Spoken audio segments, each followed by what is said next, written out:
Oh hey, it makes me happy knowing that I never have to play Getting Over It ever again.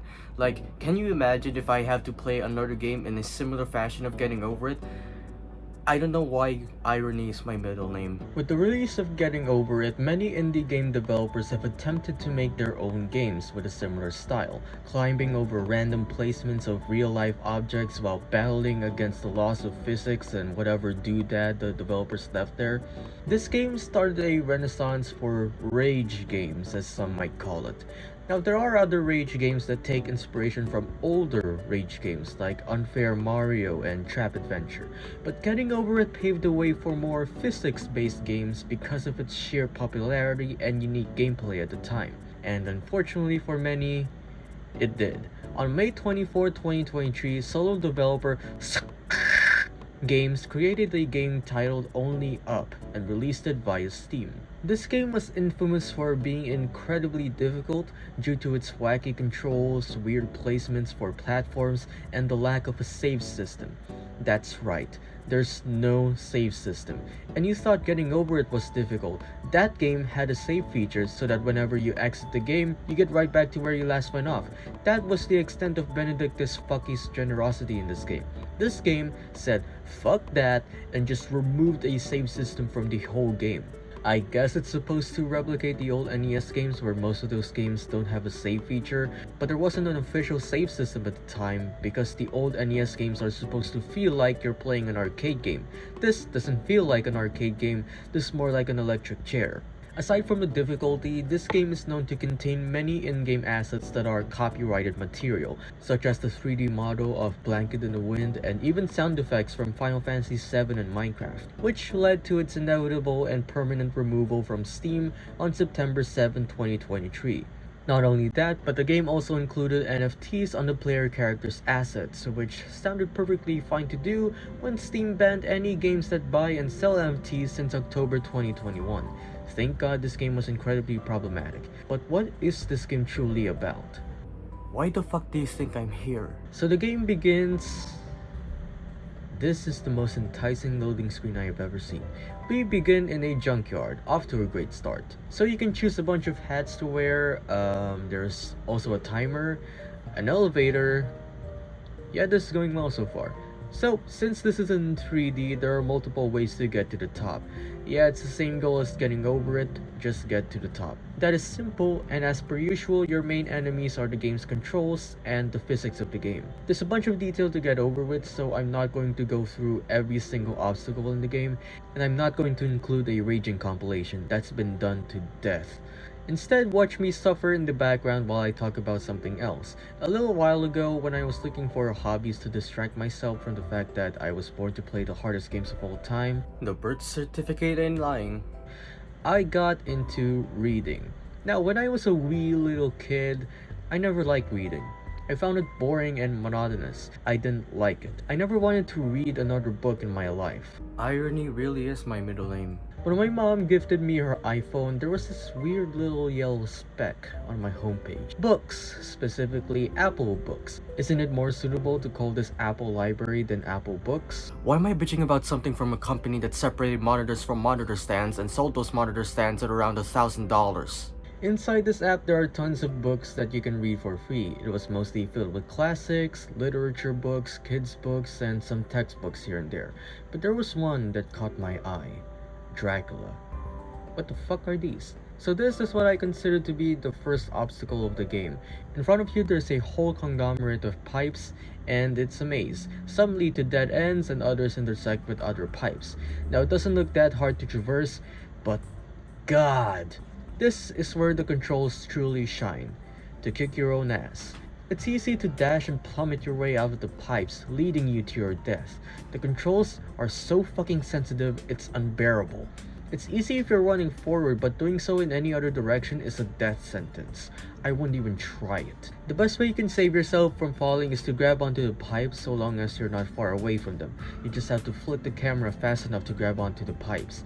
This one, with the pipe that descends in a spiral, is brutal. You can't even walk in this pipe. You have to stop and adjust yourself if you don't want to fall. And it is slow. Fuck. Anyways, Dracula. Now, the only knowledge I have about Dracula is that he is the vampire. That's about it. So I went in and read the book without a ton of expectations, and wow. Just to note, this is the first novel that I have ever read. I read The Fellowship of the Ring, and that is considered a fantasy novel, but I didn't own it. An old friend just let me borrow it. So this is technically the first novel that I own, even though it's free in the Books app.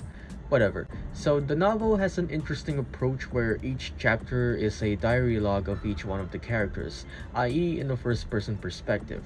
And the story begins with a guy named Jonathan Harker, an Englishman, I think. Look, I finished the story months ago now, so I'm just spitballing what I feel is the actual story.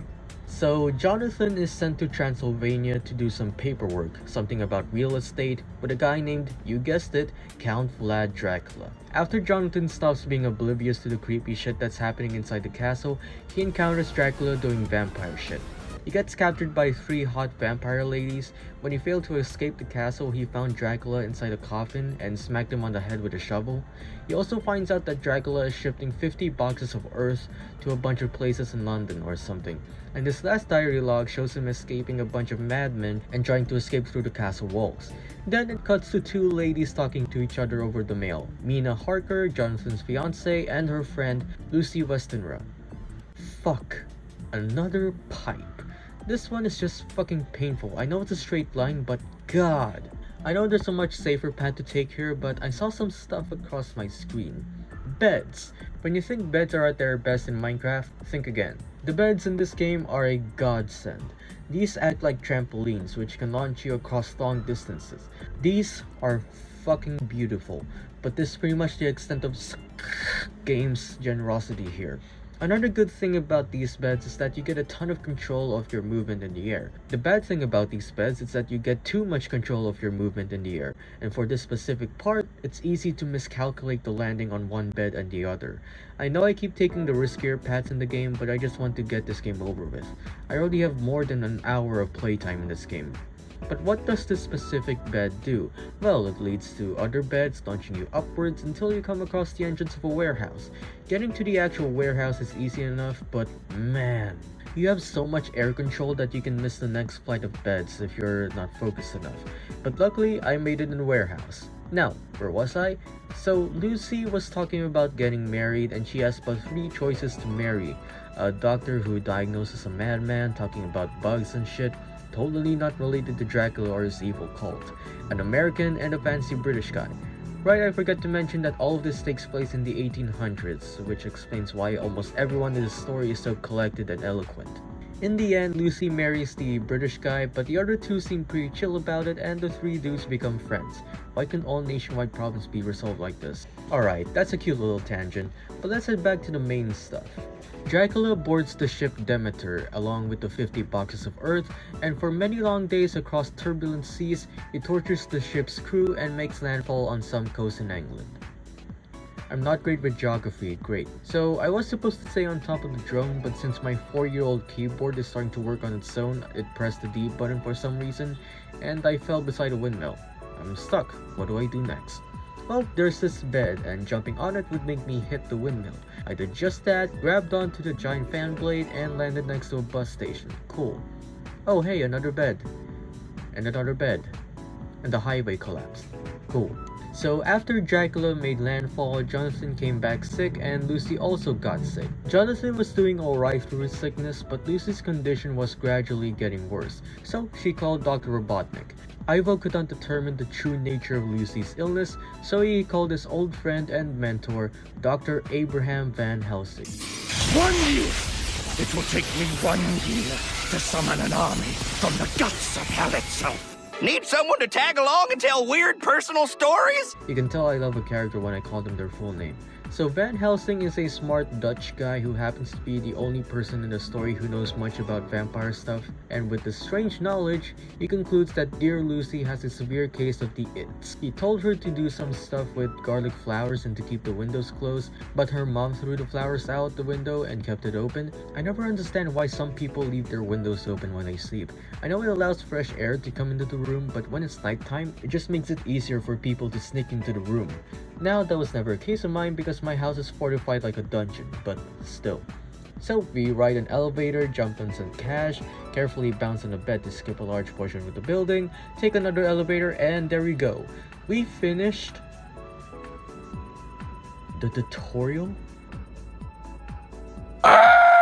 Okay, I'm fine with having the tutorial take about a good quarter of the game. I'm alright with that. What I don't get is when half of my game time is spent on a fucking tutorial. I fell more times here than I did once I got past the tutorial. I get it that the players might have wanted players to be more relaxed after such hell, but that's not how most games progress.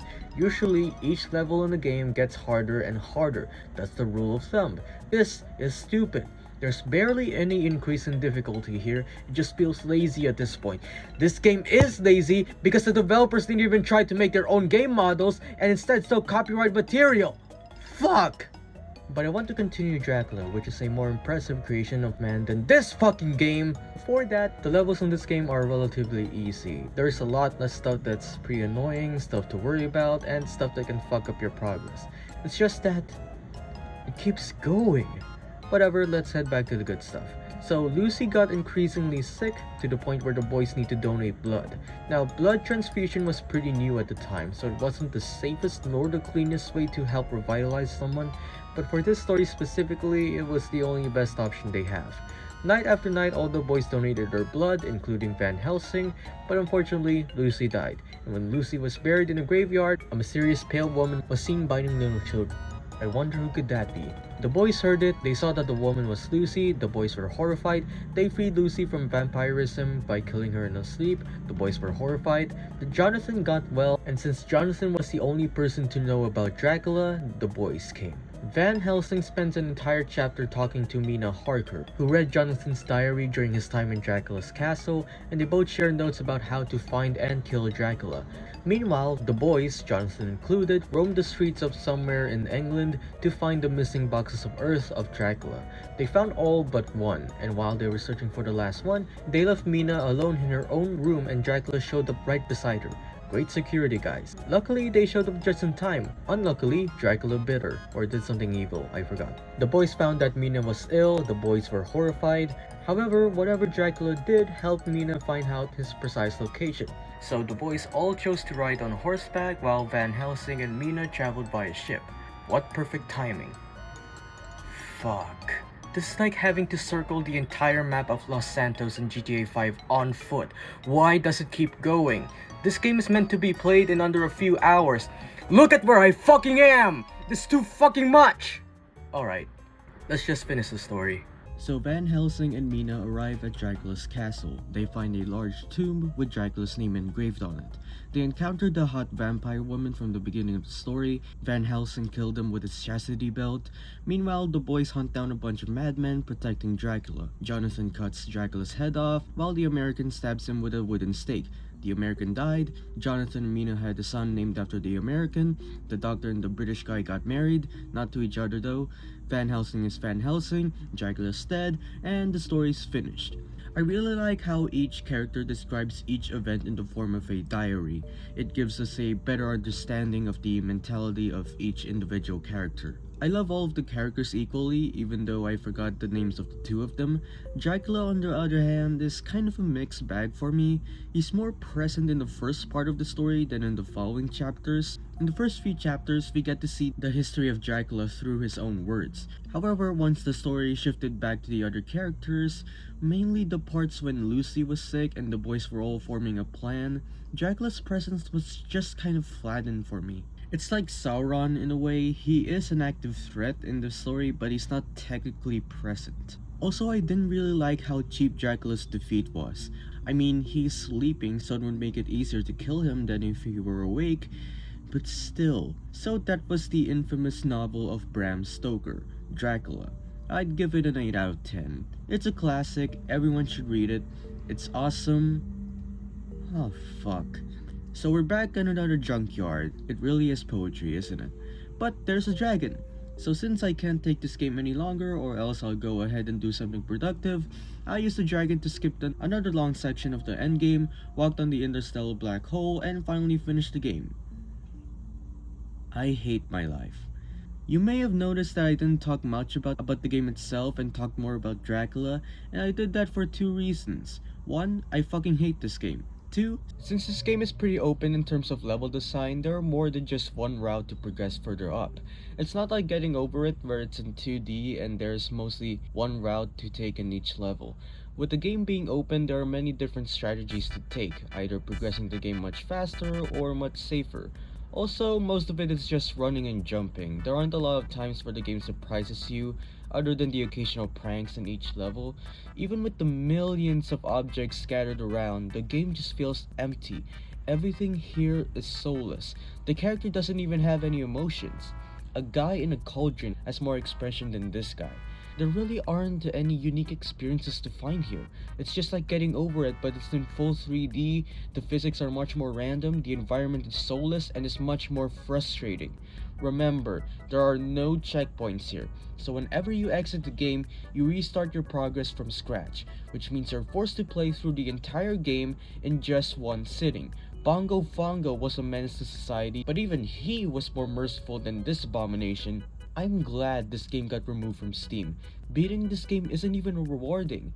You don't get any cosmetics like how you get a gold cauldron in Getting Over It. Nothing.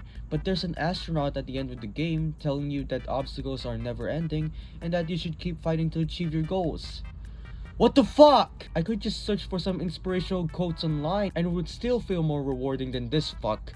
Fuck this game. This game does nothing but wreak havoc among the society. This game contributes to no one. It doesn't contribute to the gaming landscape. It is a useless piece of shit that deserves to be burned down to ashes and have its charred remains get fucked by a bunch of rats. Is this who I am now? Am I just going to continue complaining about the hardest games of all time because that's the sole purpose of my existence? Well, there's another game waiting for me, similar to the one I just played. And I think if I survive the next game, I should be alright. But I need a drink. All that shouting really killed my lungs.